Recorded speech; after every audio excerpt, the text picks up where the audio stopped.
co, największym kosztem to są kierowcy, ponieważ my płacimy około 80% całego obrotu dla kierowców. Że no, ja się nie wysypiałem, więc ja miałem taki okres, że co roku chciałem sprzedać firmę.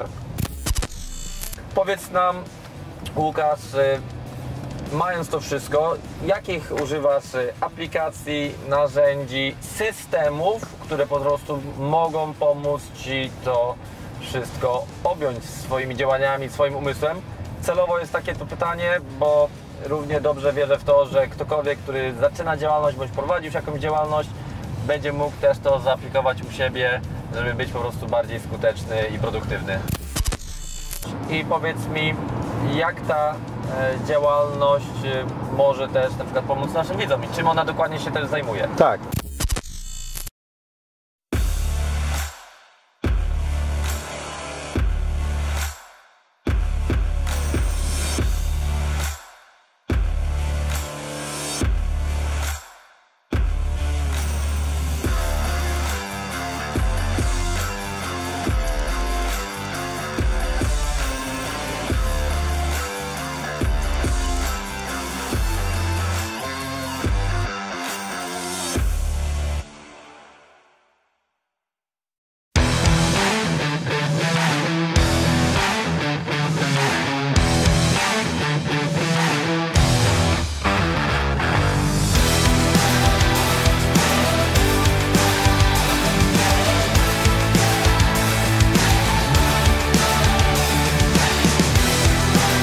Cześć, witam Was wszystkich serdecznie na naszym kanale na YouTubie, gdzie dzielimy się z Wami wiedzą oraz doświadczeniem tylko od praktyków, prosto ze Słonecznej Wyspy. Nagrywamy dzisiaj koło Londynu, jednego z naszych absolwentów naszych warsztatów nieruchomościowych, ale dzisiaj nie będzie o nieruchomościach, ale o biznesie, tak? Więc dowiecie się oczywiście jak zawsze wiele ciekawych informacji oraz praktycznych narzędzi, które mogą Wam w biznesie pomóc, a teraz zapraszam Was do środka.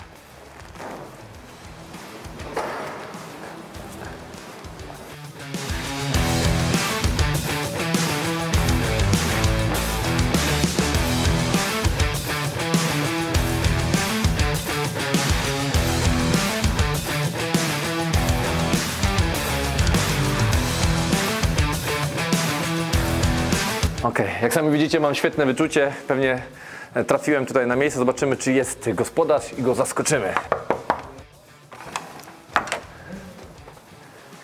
Witam serdecznie, dzisiejszym moim gościem jest Łukasz Koziarski. Witam Cię, Dawid. Jak widzicie, dzisiaj jest chyba bardzo busy dzień, bo jesteś sam. Tak, bo pada, wiesz, więc stwierdziłem, że jak taka pogoda, to może się przejdziemy na przejażdżkę.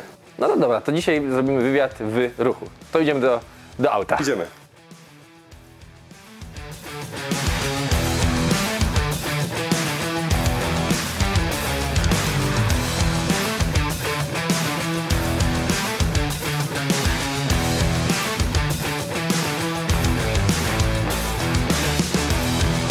W takim razie, Łukasz, przejdźmy od razu do faktów. Jak trafiłeś na naszą Słoneczną Wyspę? Na naszą słoneczną, piękną wyspę, jak widać, trafiłem w 2014 roku. Zacząłem na początku pracę jako magazynier na magazynie, po czym zacząłem pracę w restauracji jako kelner, gdzie nauczyłem się języka.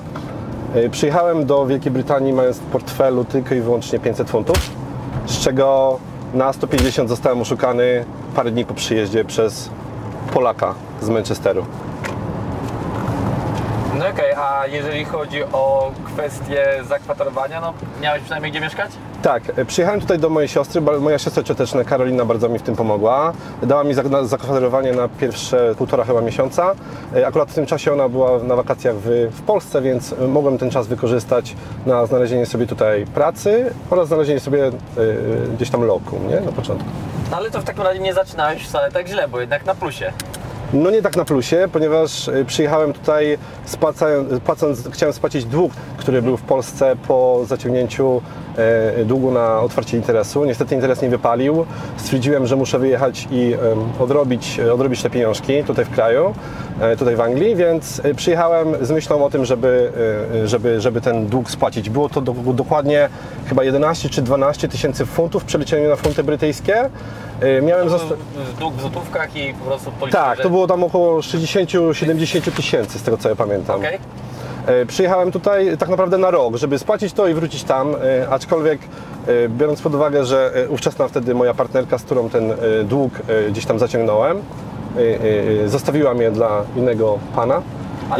Ale dług zaciągnąłeś, mówisz, z nią, czyli drugą połowę ona musiała No właśnie nie, bo dług był na mnie. No okay. I to była taka nauczka trochę, wiesz, musiałem się troszeczkę nauczyć wtedy. Czyli troszeczkę miłość życia zostawiła Cię z długiem i uciekła z innym facetem. No może tak powiedzieć, tak. A ja stwierdziłem, że po pół roku tutaj będąc, chciałem koniecznie wracać do Polski, bardzo mi się tutaj nie podobało.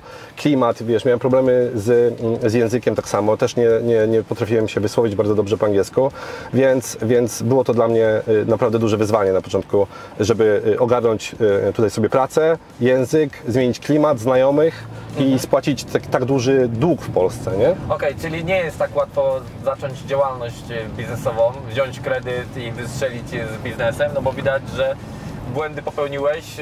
Co to były za błędy? Dlaczego ta firma pierwsza Twoja w życiu nie wystartowała tak jak trzeba? Wiesz co, to był brak wiedzy tak naprawdę. Zacząłem robić coś, o czym nie miałem zielonego pojęcia. Był to sklep z odzieżą. Ja się wychowałem w restauracjach w Polsce, że tak się wyrażę. Pracowałem w Sfinksie, nie wiem czy kojarzysz Sfinks, Meksykana. Tak. Pracowałem w Meksykanie jako kelner, po czym stwierdziłem, że muszę otworzyć własny interes. Padło na sklep z odzieżą, który tak naprawdę nie wypalił i zostałem z długiem, nie? Okej. No a pomimo porażki, jaką poniosłeś przy pierwszej Twojej działalności, jednak zdecydowałeś się na to, by ruszyć z kolejnymi działalnościami. Na pewno miałeś też wiele odzewu od znajomych, od rodziny, że już raz spróbowałeś, po co się wpędzać w kolejne tarapaty. Coś jednak stało się w Twoim życiu, że zdecydowałeś się nie pozostawać na tym etacie. Wiesz co, ta historia to generalnie wygląda tak, że ja bardzo dużo z rodziną nie dyskutowałem na temat moich interesów, więc tutaj decyzję ja sam gdzieś podjąłem. Jak tutaj przyjechałem, na początku pracowałem na magazynie, potem, tak jak Ci powiedziałem, w restauracji i w tej restauracji gdzieś sobie uświadomiłem, że można żyć inaczej, biorąc pod uwagę to, w jaki sposób widziałem, jak inni ludzie, Anglicy przychodzą, wydają pieniądze, setki funtów na kolację, stwierdziłem, ale jak? Więc, skoro oni mają pieniądze? Tak, więc stwierdziłem, że chyba można. Skoro oni potrafią, to ja też będę mógł coś takiego zrobić. I gdzieś mi kiedyś znajomy powiedział, że można dobre pieniądze zarobić jeżdżąc na taksówce w Anglii. Więc stwierdziłem, spróbuję na taksówce. Na początku to śmiesznie teraz zabrzmi, ale trochę chyba to robiłem nielegalnie, bo stwierdziłem, że sobie kupię auto i będę woził ludzi na lotniska. No ale trzeba było mieć licencję. Ja nie wiedziałem, że trzeba było mieć licencję. Dowiedziałem się w momencie, kiedy kupiłem auto i zacząłem ich wozić po pracy w Wagamamie, woziłem ludzi na lotnisko jeszcze. Potem stwierdziłem, że zrobię sobie licencję i zrobię to legalnie. Więc zrobiłem sobie licencję, sprzedałem tamten samochód, wypożyczyłem sobie samochód z licencją. No i tak zacząłem pracę dla innych firm, które specjalizowały się właśnie tutaj w profesjonalnym przewozie osób na terenie Wielkiej Brytanii. Okej, i powiedz mi, jakie dzisiaj działalności Ty prowadzisz i czym się one zajmują?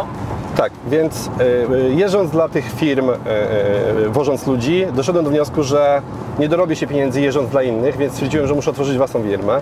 Stąd wziął się pomysł na otworzenie mojej działalności Umbrella Transfers. Umbrella Transfers jest to firma specjalizująca się w profesjonalnym przewozie osób na terenie Wielkiej Brytanii. Specjalizujemy się głównie w przewozie osób z lotnisk, połączeń pomiędzy miastami, typową szoferką, biznesowe podróże, etc., etc. Okej, no a pomimo tego, że poniosłeś już jakieś straty przy pierwszej działalności, czy w nowej działalności też miałeś jakieś duże wyzwania, też związane może ze stratami finansowymi i co to była jeżeli była taka sytuacja, to opowiedz coś więcej. Pytanie polega na tym, by też ukierunkować ludzi na ważny fakt, że jednak biznes nie jest usłany różami i muszą być gotowi na to, że będą kolejne na pewno też wyzwania. Oczywiście, że nie są usłane różami i u mnie to wyglądało tak, że jak otworzyłem działalność, przez pierwsze kilka miesięcy pracowałem sam, czyli ja rekrutowałem pracowników, jeździłem dla innych firm, dla siebie, odbierałem telefony, maile i tak dalej, i tak dalej. Generalnie to była jedna wielka męczarnia do momentu, kiedy nie zacząłem zatrudniać ludzi, którzy obsługiwali moich gdzieś tam kierowców i pasażerów tak naprawdę, tak? Największym wyzwaniem od momentu, kiedy otworzyłem firmę, dla mnie był lockdown. i też jakieś tam straty, które poniosłem w wyniku tego, że kilku oszustów zaczęło używać naszego serwisu, a my nie wiedzieliśmy o tym, że są oszustami. Używali kart kradzionych do zapłaty za serwis. W tamtym czasie nie miałem odpowiedniego systemu, który wykrywałby tego typu transakcje. No i niestety wtedy ponieśliśmy stratę. Najgorsze było to, że to było w COVID-zie i wtedy nie było ruchu tak naprawdę, więc, więc podnieśliśmy stratę rzędu chyba 3,5 tysiąca funtów łącznie. To wytłumaczmy, to wtedy klienci używali kart kradzionych, którymi opłacali wasz jakiś tam, nie wiem, transport? Tak, i ci klienci okazali się, że to są oszuści, jacyś tam, wiesz, łebki ze wschodniego Londynu, zabawiali się, wypożyczali sobie S-klasy i E-klasy na całe dnie, płacili po 300-400 funtów za przejazd. Nie swoimi kartami? Nie swoimi kartami, dokładnie tak. Okej, i potem właściciele tych kart po prostu robili claimy? Claimy i wszystkie te claimy wracały do mnie, nie? Teraz mamy już taki system, który wykrywa tego typu transakcje, więc jeżeli, tak, no, pewnie już kojarzysz, jest to Stripe. Pewnie też, oczywiście. Tak, oni mają bardzo dobrze, bardzo dobry system wykrywania oszustw właśnie tego typu, więc naprawdę jest to, i to działa i od tamtej pory, w momencie, kiedy zaczęliśmy używać Stripe'a, problem zniknął. To w takim razie na dzień dzisiejszy mamy teraz grudzień 2023, zaraz tutaj nowy rok zawita do nas. Iloma osobami zarządzasz i w jaki sposób jesteś w stanie to ogarnąć? Wybacz, że przerywam Ci materiał, ale jest bardzo duża szansa, że możemy Tobie pomóc albo możemy sobie nawzajem pomóc. Wysłuchaj tylko tych 6 punktów, które chcę Ci przekazać. Pierwszy z nich jest to usługa deal sourcingowa, gdzie pomagamy inwestorom, którzy nie mają czasu znajdować nieruchomości, remontować i zajmować się ich najmem. Stąd też stworzyłem szereg firm, które mogą Was przeprowadzić od zakupu nieruchomości od A do Z, czyli znalezienie nieruchomości, remont, najem oraz dostarczenie wszystkich niezbędnych certyfikatów, gdzie inwestor nie musi się tak naprawdę niczym martwić. Punkt drugi. Są to moje autorskie warsztaty, gdzie na własnym doświadczeniu, przechodząc tak naprawdę od pierwszych nieruchomości na wynajem do projektów deweloperskich, zacząłem również uczyć ludzi, jak mogą sami zacząć budować swoją niezależność finansową. Dowodem na sukces naszych absolwentów są ludzie, którzy występują na tym kanale na YouTubie, gdzie mają już portfolio nieruchomości na wynajem, nawet po kilkanaście nieruchomości, które zbudowali w zaledwie parę lat. Trzecim punktem są warsztaty Rent to Rent, czyli dla tych osób, które nie mają kapitału, żeby zacząć inwestować na rynku nieruchomości, bądź go mają bardzo niewiele. Są to autorskie warsztaty jednego z naszych wykładowców, który jest ekspertem w tej dziedzinie i uczy Was, jak w legalny sposób budować niezależność finansową poprzez podnajem nieruchomości. Również absolwenci warsztatów Rent to Rent występują na tym kanale. Punkt czwarty, JV Joint Venture. Jeżeli posiadasz kapitał 800 tysięcy funtów do paru milionów funtów, to jest możliwość wspólnego działania ze mną, gdzie razem zakładamy spółkę. Ja jestem tą stroną aktywną, gdzie wraz z moim zespołem szukamy najlepszych okazji inwestycyjnych. Są to często większe projekty bądź projekty deweloperskie. Ty jesteś osobą całkowicie bierną. W tym wypadku w pierwszej kolejności cały kapitał musi zostać zwrócony Tobie, a już po tej spłacie z kolejnymi przyszłymi zyskami dzielimy się wedle udziałów. Punkt piąty, zostań jednym z naszych czempionów.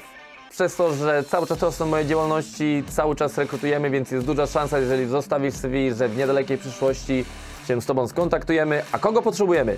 Potrzebujemy ludzi do firmy remontowej, czyli fachowców, brygadzistów bądź project managerów, do agencji najmu, do zarządzania nieruchomościami, do social mediów, marketingu czy nagrywania bądź montażu filmów oraz do deal sourcingu, gdzie Twoim zadaniem będzie wyszukiwanie okazji inwestycyjnych.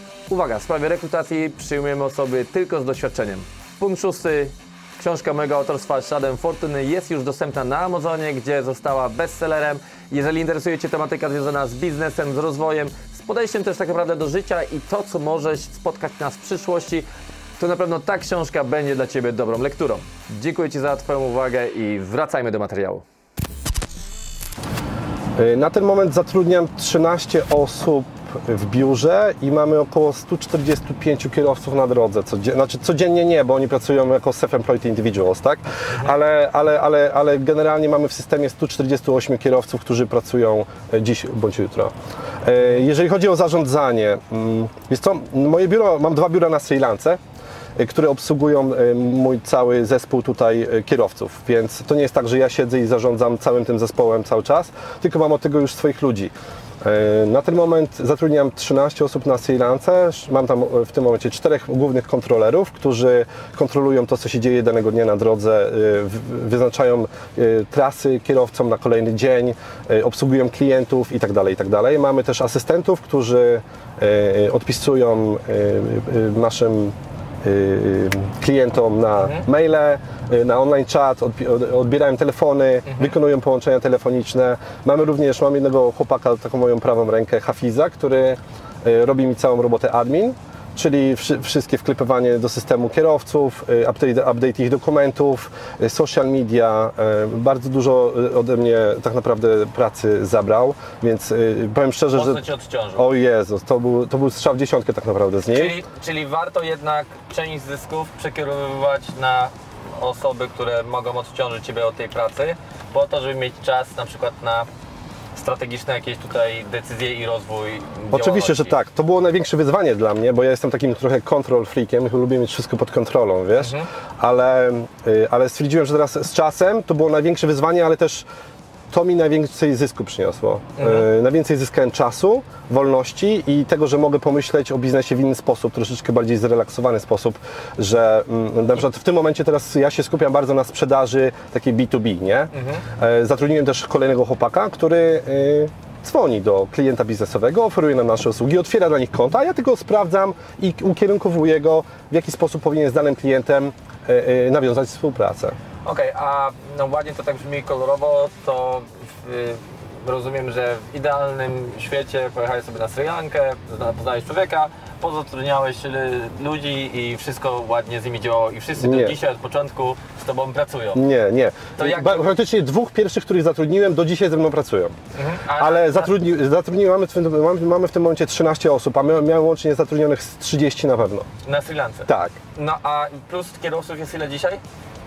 Jest 148, a zatrudniłem ich 460. I zostało 148. Tak. Więc zobaczcie, jaki to jest tak naprawdę przemiał i niestety... I trzeba się na to przygotować, nie? Trzeba się na to przygotować. Ja też powiem tutaj szczerze, że no u nas też w moich działalnościach nie było sytuacji, gdzie zawsze trafiało się w osobę, która jest idealna i ona od początku do końca już jest dzisiaj z nami, tak? Więc też pomimo tego, że nawet proste takie zadanie, rekrutujemy project managera na ogłoszenie, dostaliśmy 80 CV, z czego robimy to po 2 40, z jednej 40, uwaga, na drugi etap 2, może 3 osoby, na drugą rozmowę kwalifikacyjną się przedostały. Czyli 7%. Tak? U mnie jest taki współczynnik około 10%, jeżeli chodzi o kierowców. 10 zatrudniamy, 1 pracuje. Tak, tylko project manager to jest bardziej odpowiedzialny. Oczywiście, zadanie, że tak, oczywiście. To jest osoba, której jest powierzony projekt i może wyignorować naprawdę duże straty. Nieodpowiednio do niego podchodząc i podejmując złe decyzje. No ale jak było w Twoim wypadku? Jak Ty sobie radziłeś z rekrutacją? Czy robiłeś coś w jakiś specjalny sposób? Czy jechałeś i patrzałeś komuś w oczy i mówisz, ten się nadaje, ten się nie nadaje? Jest to na początku, jeżeli chodzi o kierowców, bo teraz musimy to podzielić na 2 części. Skupmy się może na Sri Lance, na ludzi na przykład na Sri Lance. No to obcy kraj, obca kultura.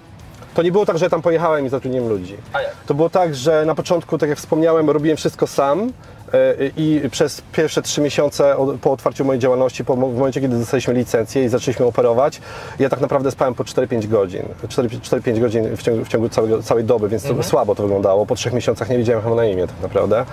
Po czym poznałem takich 2 chłopaków, Dinesha i Gana, którzy pokazali mi, że oni mają biuro na Sri Lance, bo robili coś podobnego i że mogą mi jednego chłopaka zatrudnić i będzie pracował dla mnie. A ja mówię, ale jak? Za 2,50 za godzinę, wtedy jeszcze były inne stawki, nie?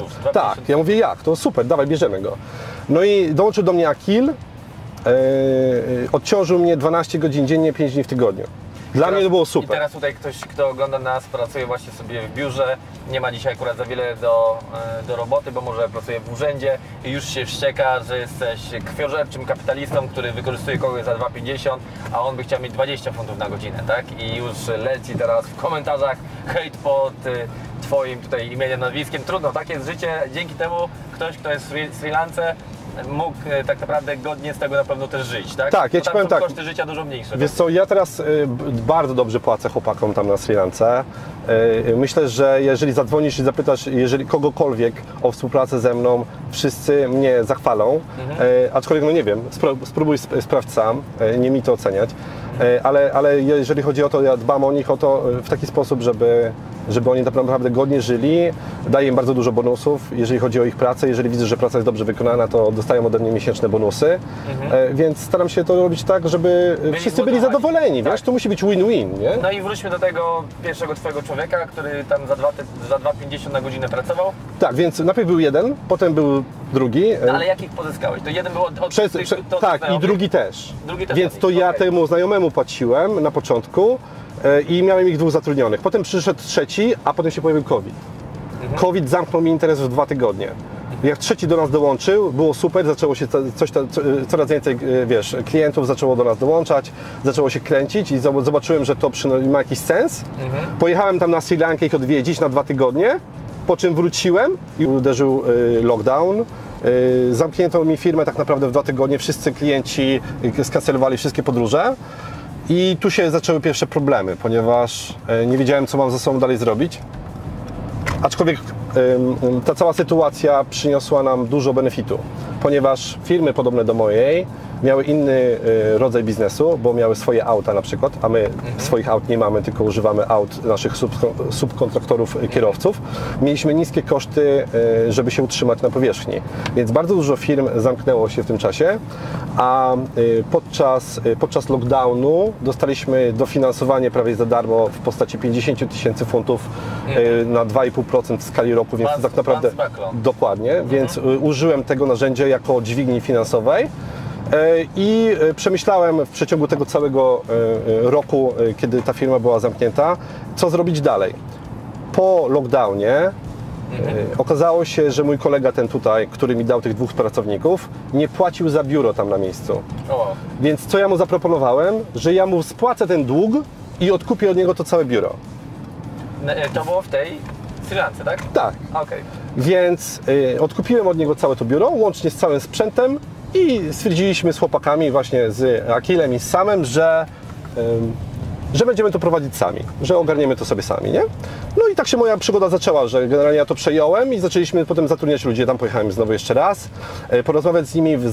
Czyli rekrutacją zajmowali się ci twoi wspólnicy? Tak, z tym, że no na początku było naprawdę słabo, ponieważ musieliśmy zatrudniać jak najwięcej ludzi, bo po pandemii był ciężki boom na nasz serwis, bo bardzo dużo firm się pozamykało, więc my mieliśmy naprawdę bardzo duży nawał pracy, że no, ja się nie wysypiałem, więc ja miałem taki okres, że co roku chciałem sprzedać firmę. W grudniu miałem takie stany depresyjne trochę, że było tej pracy tyle, że nie miałem czasu na swoje życie, że chciałem sprzedawać firmę co roku, nie? No oczywiście dobrze, że tego nie zrobiłem, bo... No bo w końcu doszło do tego, że robimy bańkę 500 obrotu na przykład, nie zautomatyzować.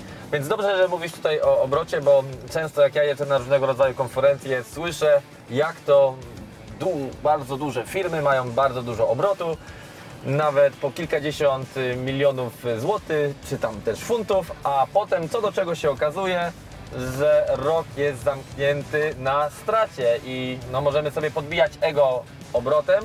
Ja Wam przyznam szczerze, mnie totalnie obrót nie interesuje. Jak ja mam swoje działalności, a dzisiaj jest to około 30 spółek, część to są spółki inwestycyjne, część to są spółki typu usługowe, czyli firma resourcingowa, remontowa, najmu, i tak dalej, i tak dalej, i tak dalej. Mam parę tych usług i mnie tak naprawdę interesuje to, co zostaje na koniec roku na czysto. To jest dla mnie najważniejsze, bo to, że był duży obrót, może być tak, że była jeszcze większa strata, więc przy obrocie 1 500 000 funtów, no z jakimi kosztami wiąże się taka działalność?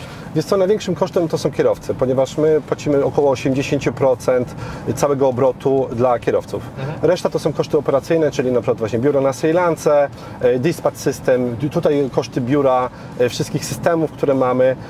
Łącznie, jeżeli chodzi zebrać tutaj procentowo nasz zysk, to jest około 10-15%. To zależy wszystko od roku i od tego, w jaki sposób się też tam dalej rozwijamy, ale generalnie jest około 10-15% z całej tej kwoty. No i to jest, słuchajcie, i to jest zdrowa odpowiedź, więc jak jeżdżąc na jakąkolwiek konferencję biznesową, słyszycie, ile jaka korporacja, firma czy osoba prywatna robi obrotu, to pamiętajcie, żeby zwrócić uwagę na to, ile zostaje netto, bo możecie równie dobrze sprzedawać drogie, luksusowe auta i mieć gigantyczne obroty, a z drugiej strony możecie mieć firmę wywożącą śmieci i się nagle okazuje, że ta firma wywożąca śmieci nie jest tak prestiżowa, ale netto zarabia dużo więcej, więcej niż ten, który ma super salon i sprzedaje luksusowe auta, gdzie ma jeszcze do tego masę pracowników i obsługi, która musi być tam na co dzień, tak? Powiedz nam, Łukasz, mając to wszystko, jakich używasz aplikacji, narzędzi, systemów, które po prostu mogą pomóc Ci to wszystko objąć swoimi działaniami, swoim umysłem?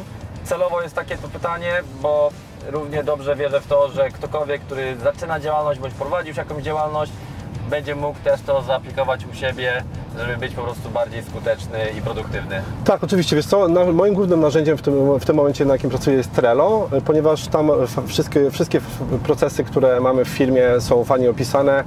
Moja drużyna jest cała też nauczona, w jaki sposób tego używać. Wiesz, na przykład teraz zatrudniamy designerkę i jak ja wrzucam jakiś projekt nowy, żeby ona zrobiła, to ona dostaje automatycznie wiadomość, ona jak go zrobi, ja dostaję wiadomość, że trzeba coś tam zatwierdzić. Jak ja to zatwierdzę, to kolejna osoba, która używa jej projektów, jest poinformowana, że nowy projekt jest gotowy. Więc to jest takie fajne narzędzie, żeby sobie zautomatyzować gdzieś tam procesy i żeby kolejne osoby, które Ty zatrudniasz, widziały, co mają robić, jak są nowe, świeże w firmie. Jeżeli to wszystko ładnie sobie zapiszesz punkt po punkcie, co ma być zrobione w danym zakresie, na pewno to mi bardzo dużo pomaga. Otworzyło mi to oczy. Używam Trello tak naprawdę niedawno, od roku. Więc od roku czasu te procesy gdzieś tam cały czas usprawniam.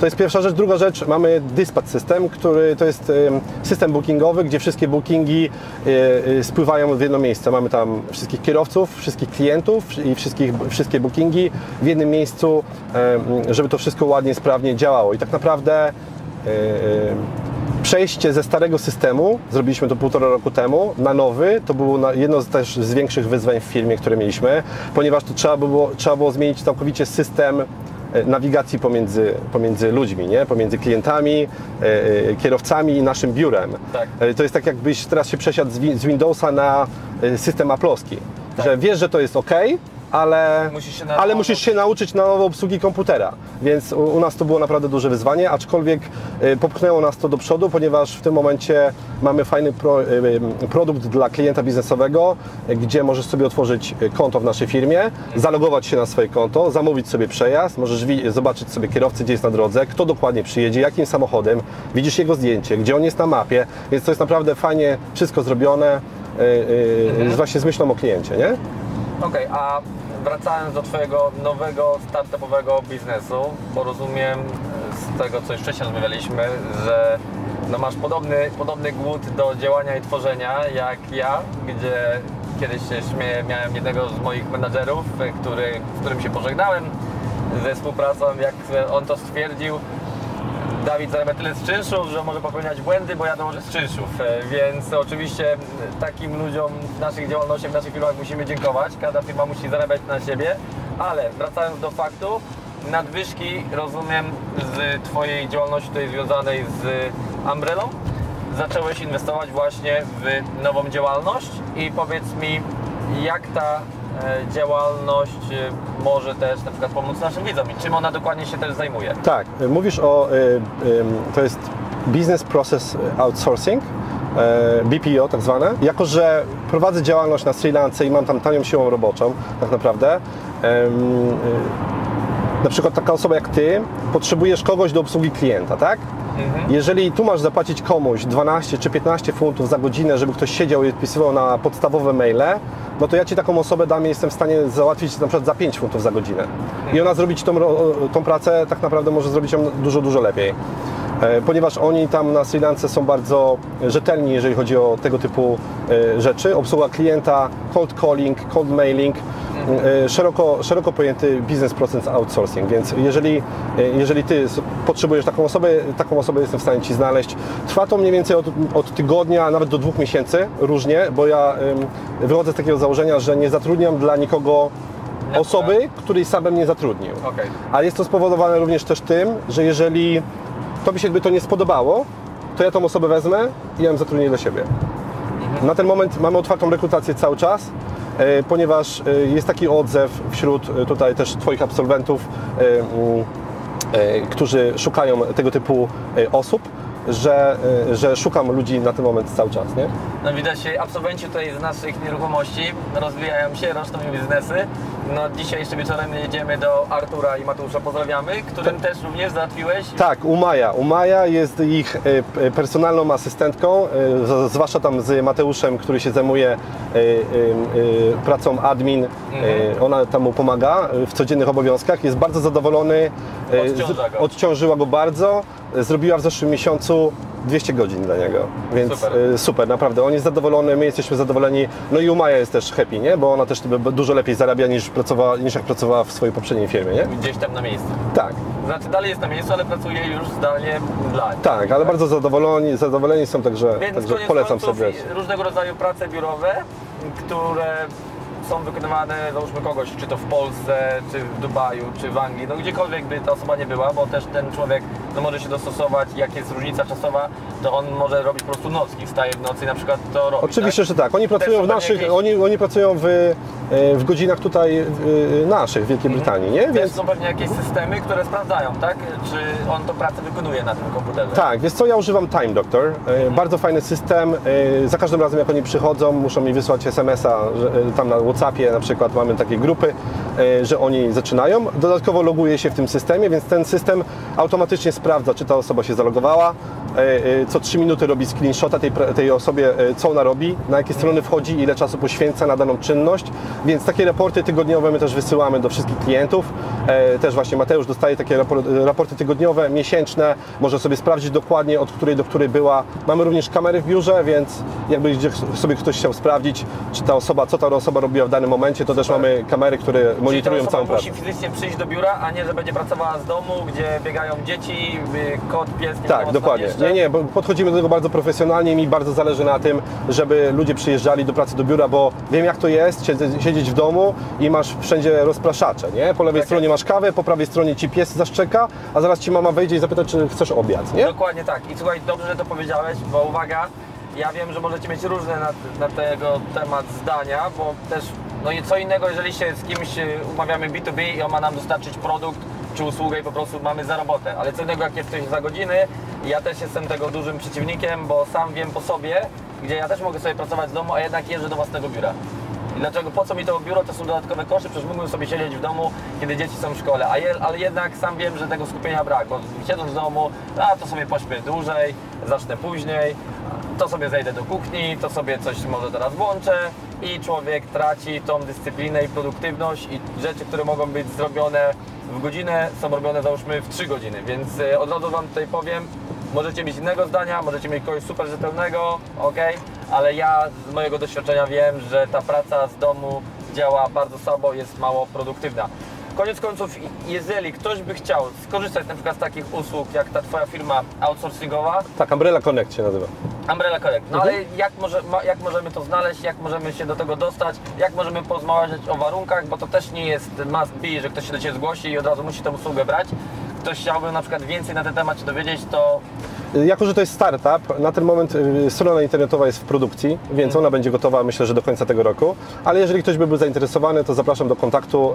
Moje nazwisko Koziarski Łukasz. Na pewno Dawid tam doda jakiś link w opisie, więc zapraszam do kontaktu. Ja wszystko przedstawię telefonicznie, możemy na ten temat sobie porozmawiać, kogo potrzebujecie. Mi zależy na tym, żeby Wam pomóc zautomatyzować swoje procesy, a nie na tym, żeby też zarabiać nie wiadomo jak na tym duże pieniądze. Ja rozumiem, te osoby będą musiały być też przeszkolone przez tych klientów, którzy by z tego skorzystali, tak? Tak, aczkolwiek zanim do tego dojdzie, ja zawsze sprawdzam te osoby, sam z nimi odbywam rozmowy kwalifikacyjne.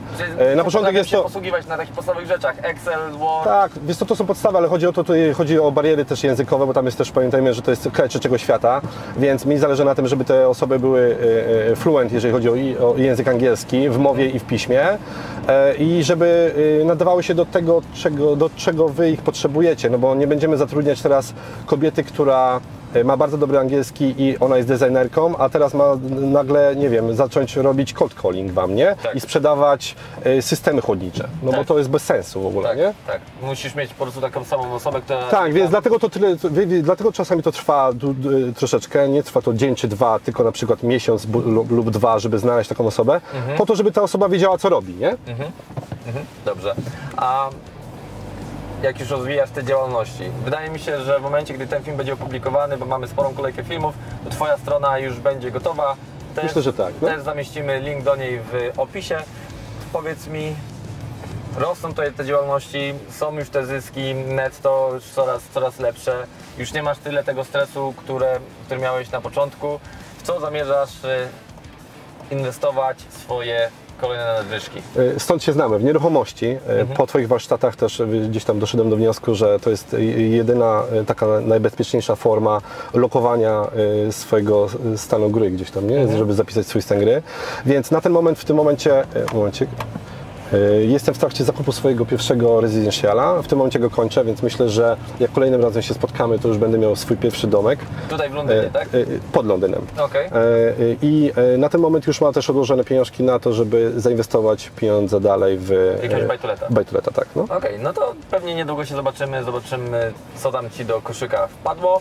A tak, myślę o północy. Myślałem z Wami, ale myślę też również tutaj chłopaki właśnie z Portsmouth, Mateusz i Artur, oni też tam fajne rzeczy robią na południu, więc ja mam bliżej troszeczkę na południu, więc ciągnie mnie tam do nich, wiesz?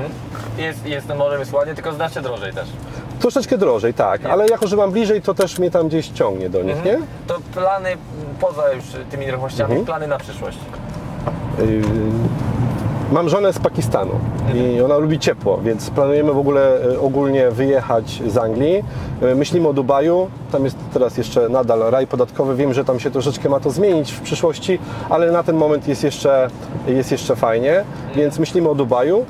Byłem tam raz, bardzo mi się podoba, trochę gorąco, ale to też jest taki fajny hub dla mnie, bo mam bardzo blisko Sri Lankę, żeby jechać, odpocząć trochę na Sri Lankę, ogarnąć swoje biura. Do Londynu mam 7 godzin, do Pakistanu, do mojej żony mam 2,5, więc to też jest taki fajny hub, żeby sobie polatać po świecie. Ja byłem akurat w Dubaju 5 razy i tutaj tak od Ciebie tylko taką dygresję wtrącę i nie jestem akurat fanem, jest dla mnie tam za duszno, za gorąco. I no zastanawiam się, jak ten Dubaj długoterminowo też wyjdzie, bo widząc ten Dubaj, to widzę, że powstaje masa tych apartamentów, ludzie lokują tam kapitał i pod względem nieruchomościowym ja widzę, że masa tych apartamentów też stoi pusta, tak? I zastanawiam się, czy to nie będzie podobny model jak model chiński, gdzie tych domów i mieszkań tam w Chinach powstało znacznie więcej niż jest ludzi, którzy mogliby w tym mieszkać, a chińska populacja spada, więc od strony nieruchomościowej wiesz co, jeżeli chodzi o nieruchomość... Uważam, że ten rynek może być na przykład nawet niebezpieczny, co nie musi tak wcale być, tak?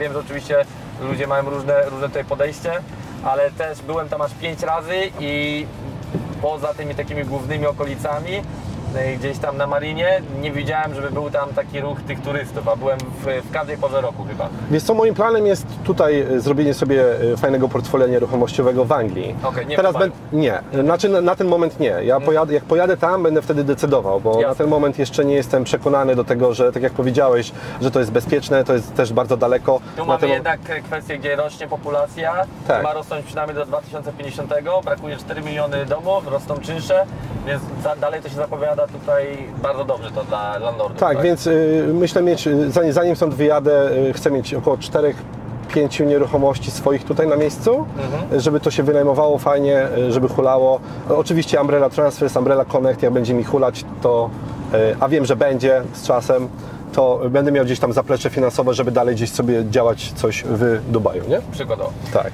Dziękuję, słuchajcie, bardzo. Dzisiejszym moim gościem był Łukasz Koziarski. Dzięki, Łukasz. Dziękuję Ci bardzo, Dawid, za wizytę.